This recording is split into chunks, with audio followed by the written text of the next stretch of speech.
अस्सलाम वालेकुम everyone, this is Miya Akbar. Hopes आप सब लोग ठीक होंगे और मेरी वीडियोस आपको पसंद आ रही होंगी। आज ही हम लोग EDU 514 का लेसन नंबर 4 करने जा रहे हैं। उम्मीद है कि आपको लेसन 3 तक सब कुछ समझ आ चुका होगा। तो चलिए जी अपनी वीडियो करते हैं स्टार्ट। लेसन नंबर 4 है इंट्रोड्यूसिंग अर्थ। अर्थ है क्या? अर्थ जो है ये major planet, third major planet है सोलर सिस्टम का। इसमें ह्यूमन बीइंग्स पाए जाते हैं, दूसरी ज़िंदा चीज़ें पाई जाती हैं। अब जो लोग इस अर्थ पे रहते हैं ना, उसे हम कहते हैं कि वो सरफेस पर हैं, अर्थ के सरफेस पर हैं।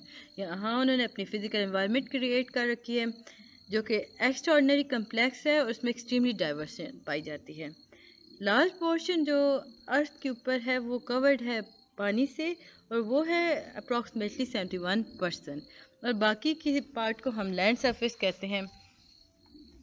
इसके बाद जी हम देखते हैं तो हमारे पास आया कि जैसे कि मैंने अभी बताया था कि अर्थ जो है वो थर्ड मेजर सोलर सिस्टम का हिस्सा है, प्लैनेट है। इससे पहले वीनस आता है, फिर मार्स आता है। अब वीनस और मार्स की जो ऑर्बिटरी अगर हम देखें ना, डिस्टेंस, एवरेज डिस्टेंस वो है 1049 या यूँ कह लें कि 1.49.6 मिलियन किलोमीटर फ्रॉम द सन।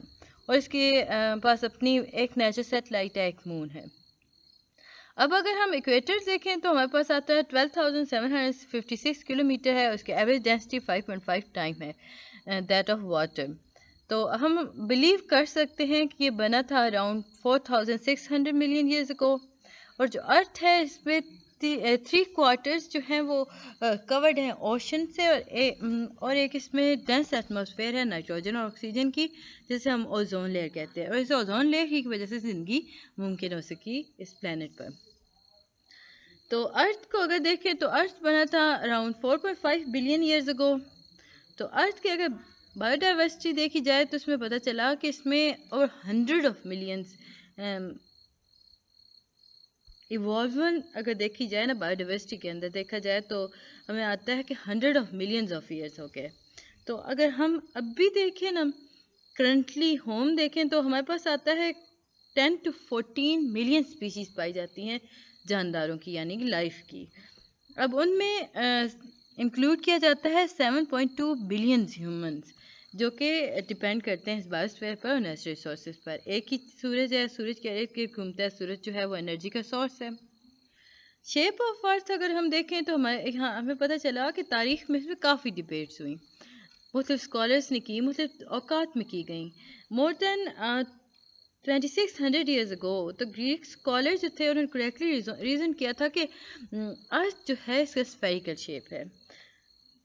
इसके बाद ये 2200 ईयर्स अगो की अगर हम बात करते हैं तो हमारे पास आता है एरोस्ट्रेटस, जो डायरेक्टर थे ग्रीक लाइब्रेरी के अलेक्जेंड्रा के अंदर। तो उन्होंने कैलकुलेट किया था, सर्कमफ्रेंसेस के बारे में बात की थी अर्थ की, कि अब उन्हें कैसे उसने उसके सर्कमफ्रेंसेस को देखा था, तो वो था ट्रिग्नोमेट्रिक मेथड के थ्रू। तो इस बाद हमें पता चला था कि उसने काफ़ी सारी मिस्टेक की थी इस कैलकुलेशंस के अंदर। बाद के मैथमेटिशियंस ने उन्हें काफ़ी ज़्यादा करेक्ट किया था, जिनमें बहुत ज़्यादा अहम नाम जो आता है वो न्यूटन का, यानी फेमस मैथमेटिशियन थे। उन्होंने चैलेंज किया था कि जो बताया गया था ना कि स्फेयर शेप है अर्थ की, इस चीज़ को उन्होंने चैलेंज किया था। उन्होंने बताया था कि ओवल है। स्कॉटिश मैथमेटिशियन जो थे मैक्लॉरन, उन्होंने कंसिडर किया था अर्थ को एज अ फ्लैट सरफेस, और ये बात की गई थी 1742 के अंदर। 1834 के अंदर जैकब, एक हेनरी साइंटिस्ट था, इसने देखा कि अर्थ जो है वो एलिप्टिकल, देखा जाए तो वो शेप में एलिप्टिकल है, जिसके हम मॉडर्न पॉइंट ऑफ व्यू के अंदर देखें तो शेप ऑफ अर्थ 1885 के अंदर पॉइंट और फ्लू ने आइडिया दिया था कि पीयर शेप है अर्थ की। इसके बाद ही हम देखते हैं अर्थ की कुछ ज़्यादा डिटेल्स। तो इसमें एवरेज डायमीटर जो है वो 12742 किलोमीटर है, जबकि इक्वेटर देखा जाए यानी कि इसमें 12756 किलोमीटर। आपको ये याद रखने होंगे क्योंकि ये आपके एमसीक्यूज में आ जाते हैं। पोलर डायमीटर जो है वो 12714 होगा। अब जब सर्कमफेरेंस के अकॉर्डिंग देखा जाए तो ये 40,000 किलोमीटर है। स्फेरिकल फॉर्म है अर्थ की, जो क्लियरली विजिबल होती है फोटोग्राफ्स के अंदर। जब भी सैटेलाइट से दिया जाए, अगर आप अभी भी सर्च करते हो ना गूगल पे जाके अर्थ की शेप को, तो आपको दिखेगा कि अर्थ कैसा है बेसिकली।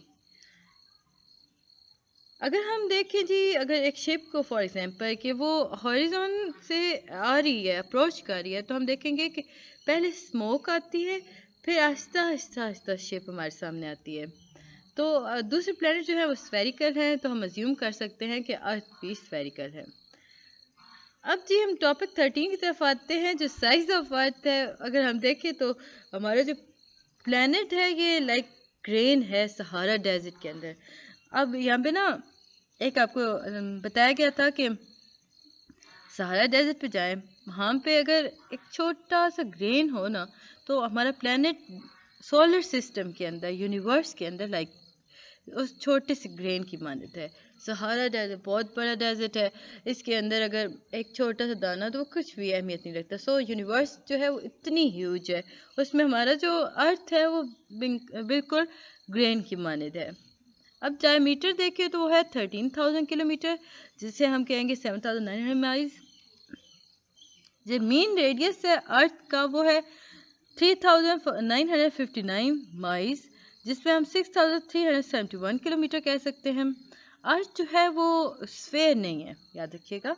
अब जो प्लैनेट रोटेशन हो रही होती है ना, वो बिकॉज ब्लज हो रहा होता है इक्वेटर पर। अर्थ इक्वेटर डायमीटर जो है वो 7,926 माइल है, जो कि अप्रॉक्सीमेटली 12,756 किलोमीटर है। लेकिन ये बात जो की गई थी ना, पोल टू पोल अगर डायमीटर देखा जाए ना, तो वो 7,900 माइल्स है, यानी 12,720 किलोमीटर है। तो आपको सिंपल सिंपल ये याद रखने हैं कि अर्थ का इक्वेटर डायमीटर क्या था। नेक्स्ट आपको बताया जाता है कि अर्थ का जो टोटल सरफेस एरिया है ना, वो अबाउट 509 मिलियन स्क्वायर किलोमीटर है। इसमें 71% जो है वो वाटर से कवर्ड है और 29% जो है वो लैंड है। रेडियस ऑफ अर्थ अगर हम देखें तो हम देखते हैं कि हमारे सामने आता है 6,371 किलोमीटर। अर्थ रोटेशनल स्पीड देखी जाए तो 1,006, मतलब सिंपल कह दें 1,666 किलोमीटर। और इसमें 37 टाइम जो है वो स्पीड, ये 37 टाइम ज़्यादा स्पीड है। अगर आप बुलेट को देखो ना, जब हम बात करते हैं बुलेट जो होती है वो काज करती है ना ब्लज इक्वेटर के ऊपर, उससे अगर हम देखा जाए तो 37 टाइम ज़्यादा स्पीड है इसकी। माउंट एवरेस्ट जो है वो हाईएस्ट टॉप है अर्थ पर, इसका अबव सी लेवल से डिस्टेंस जो है वो 29,028 फीट है। बाकी इसमें इतना इम्पोर्टेंट नहीं था। लेसन नंबर 5 करते हैं स्टार, इंट्रोड्यूसिंग यूनिवर्स। अब हम बात करते हैं यूनिवर्स की। अभी हमने कहा ना कि universe is like Sahara desert, और उसमें जो प्लैनेट पाए जाते हैं लाइक अगर सहारा डेजर्ट पे कोई ग्रेन पाया जाए, सेम इसी तरह प्लैनेट पाए जाते हैं। तो अब हम डिटेल देखते हैं कि यूनिवर्स है क्या। हर मैटर, हर एनर्जी जो एग्जिस्ट करती है ना हमारी स्पेस और टाइम के अंदर, तो उसे हम कहते हैं यूनिवर्स। अब इसमें प्लैनेट भी आ गए, स्टार्स भी आ गए, गैलेक्सीज भी आ गई। अब जब यूनिवर्स को देखें तो इसे इसकी एक्सपेंडेड देखें ना, तो ये एक्सट्रीमली डेंस है, हॉट स्टेट है, और ये एक्सपेंड हो रही है कॉन्टीन्यूसली। ये इसमें अबाउट 100 बिलियन गैलेक्सीज पाई जाती हैं, और हर गैलेक्सी या मोस्ट गैलेक्सीज जो होती हैं वो बिलियन ऑफ स्टार्स और large cloud of gas and dust को कंटेन करती हैं। साइज ऑफ यूनिवर्स अननोन है, किसी को भी नहीं पता यूनिवर्स का साइज क्या है। हम इसे इन्फिनिट कह सकते हैं, यानी लामहदूद है, जिसका रेडियस जो है अबाउट 46 बिलियन लाइट ईयर्स। 2010 के अंदर एस्ट्रोनॉमर जो थे ना, एस्ट्रोनॉमी पढ़ने वाले जो लोग थे, उन्होंने एस्टिमेट किया था कि जो यूनिवर्स है उसके अंदर 300 बिलियन स्टार्स हैं। अब जब डायमीटर देखते हैं ना गैलेक्सी मिल्की वे का, वो है 100,000 लाइट ईयर्स। तो लोकल ग्रुप के अंदर अगर हम देखा जाए तो 5 मिलियन लाइट ईयर्स आ गए। तो इससे हम कहते हैं ये वो यूनिवर्स किसका है जो हमें मालूम है, यानी जिसके अंदर हम देखते हैं कि 20 बिलियन लाइट ईयर्स होते हैं। अब लाइट ईयर क्या है? लाइट ईयर बेसिकली वो डिस्टेंस है जिसके अंदर बीम ऑफ लाइट ट्रेवल करती है। अब उसकी स्पीड क्या होगी? 300,000 किलोमीटर पर सेकेंड, और ये कवर करती है distance of 9.446 trillion kilometre in a years. अब जो लाइट ईयर होता है बेसिकली ये ऑफन यूज़ किया जाता है जब हम एक्सप्रेस कर रहे हो डिस्टेंस को। अब डिस्टेंस जो है वो स्टार का हो सकता है, डिस्टेंस जो है वो ग्लास्टिक स्केल का हो सकता है। यूनिट के बारे में हम बात करते हैं अगर एस्ट्रोनॉमी के अंदर, तो हम देखें तो हम उसे लाइट ईयर के साथ कर रहे होते हैं एक्सप्रेस। अब हम देखते हैं कि गैलेक्सी क्या है। गैलेक्सी बेसिकली एक ऐसा सिस्टम है जहाँ मिलियन और बिलियन ऑफ स्टार्स पाए जाते हैं, जिनके साथ गैस होती है, डस्ट पाए जाते हैं, और ये ग्रेविटेशनल अट्रैक्शंस बनाते हैं। मिल्की वे बेसिकली एक ऐसी गैलेक्सी है जो कि कंटेन करती है हमारे सोलर सिस्टम को। इसका नाम जो मिल्की है वो डिराइव किया गया था अपीयरेंस, क्योंकि ये डिम ग्लोइंग बैंड आर्चिंग है जिसके अक्रॉस जो होता है वो नाइट स्काई पाया जाता है, जिसमें एक इंडिविजुअल स्टार जो होता है वो डिस्टिंग्विश करना नेकेड आई से नामुमकिन है। तो इसमें होता क्या है, सिंपल से मैं अगर आपको बताऊँ ना, तो एक ऐसी लाइट या एक ऐसी लाइन जिसमें बेशुमार स्टार्स पाए जाते हों, देखना उसमें छोटा सा भी स्टार देखना नामुमकिन हो या हम सेपरेट नहीं कर सकते, उसे हम कहते हैं ये मिल्की वे है। इसमें 100 बिलियन गैलेक्सीज पाई जाती हैं जो कि ऑब्जर्व यूनिवर्स के अंदर पाई गई। अब गैलेक्सी रेंज जो है वो 10 मिलियन स्टार्स से 1 ट्रिलियन स्टार्स तक पाई जाती है। बहुत सारी गैलेक्सीज जो होती हैं वो वेरी करती हैं अबाउट 10,000 से 200,000 लाइट ईयर्स इन डायमीटर के अंदर, जिसके अंदर हम अगर ग्रुप करें तो हम कहेंगे cluster of 20 to several thousand. अब जो मिल्की वे है अगर हम देखें ना, हमने कहा ना कि मिल्की वे जो है हमारी होम गैलेक्सी है, तो इसमें रफली 100,000 लाइट ईयर्स जो होते हैं वो डायमीटर के अंदर पाए जाते हैं, जो कि हमारे सोलर सिस्टम को बनाते हैं।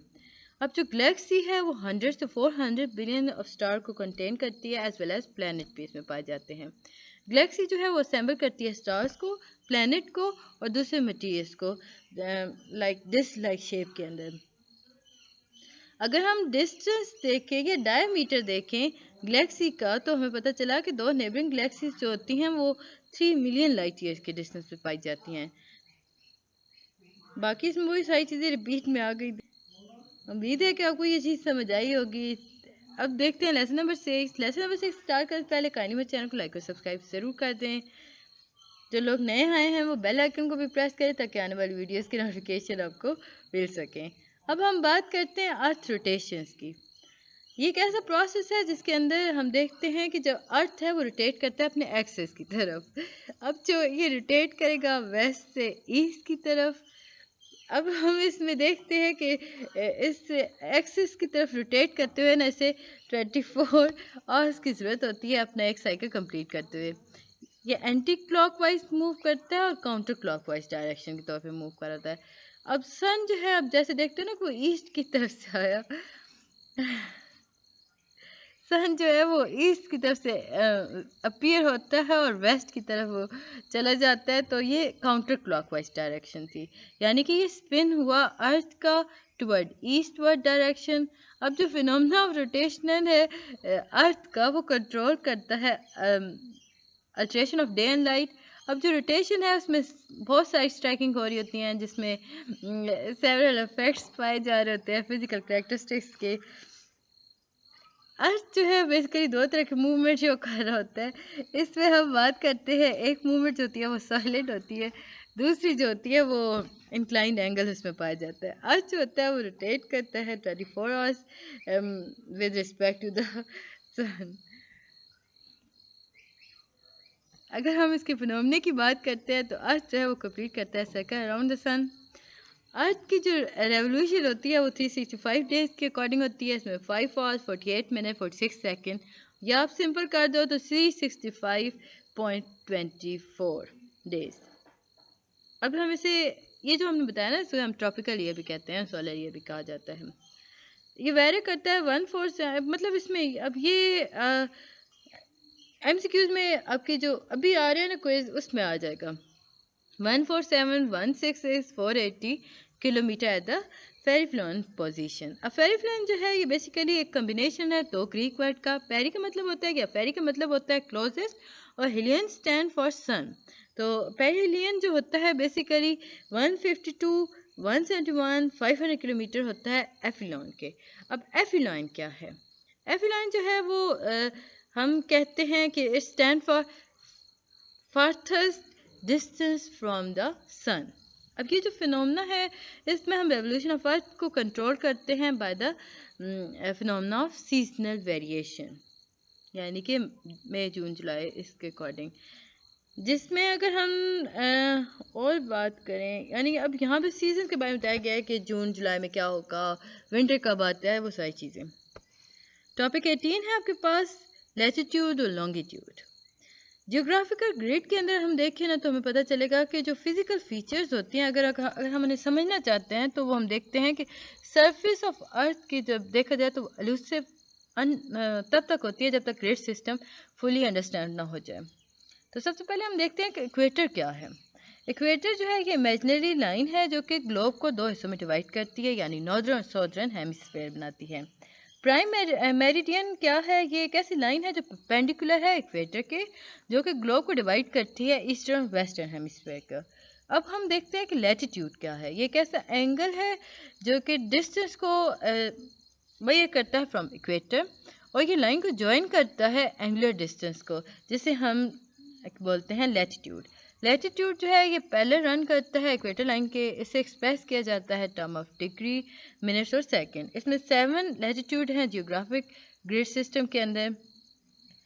इक्वेटर हो गया 0 डिग्री, ट्रॉपिक ऑफ कैंसर होगा 23.5 degree north, tropic of Capricorn होगा 23.5 डिग्री साउथ, आर्कटिक सर्कल हो गया 66.5 डिग्री नॉर्थ, अंटार्कटिक सर्कल हो गया 66.5 डिग्री साउथ, नॉर्थ पोल होगा 90 डिग्री नॉर्थ। फिर आपके पास आ जाता है south pole 90 degree south. Longitude ये एक ऐसा एंगुलर डिस्टेंस है जो प्राइम मेरिडियन की बनाता है जब वो ज्वाइन करता है लाइन को, और इसे हम कहते हैं कि ये लॉन्गिट्यूड है। अब देखें ये हमारे पास मेरिडियन को कंप्लीट ज्वाइन कर रहा है तो हम इसे कहेंगे कि लॉन्गिट्यूडनल मोड है। तो इसमें हम देखते हैं कि हम इसे भी डिग्री मिनट और सेकंड में एक्सप्रेस कर सकते हैं। इसे हम टाइम जोन भी कहते हैं। जीपीएस यानी ग्लोबल पोजीशनिंग सिस्टम इसमें मोस्ट इम्पॉर्टेंट टेक्नोलॉजी है जो कि इसमें इस फील्ड के अंदर आई है, इंट्रोड्यूस कराई गई।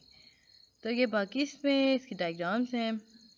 अर्थ जो है वो 24 आवर्स लेता है कंप्लीट होने के लिए, एक सर्कल कंप्लीट करने के लिए, यानी 360 डिग्रीज के एंगल से। अब अगर हम 1 डिग्री को कवर करते हैं 4 मिनट्स के, तो अर्थ जो है वो 15 डिग्री ऑफ लॉन्गिट्यूड 1 घंटे में कवर करता है। अब यहाँ भी बताया गया था कि जब क्लॉक्स इन्वेंट नहीं हुई थी तो लोग जो थे टाइम ऑफ डे को सोलर टाइम के साथ मैयर किया करते थे, मार्क किया करते थे। ग्रीनविच मीन टाइम GMT ये इस्टेब्लिश हुआ था जी 1975 के अंदर, जिसके अंदर रॉयल ऑब्जर्वेटरी बिल्ड की गई थी। ग्रीनविच मीन टाइम बेसिकली एक ग्रीनविच एक कस्बा था, वहाँ पे एक औरत रहा करती थी, यानी उन लोगों के पास, मैं आपको थोड़ी इसकी हिस्ट्री दे दूँ GMT की।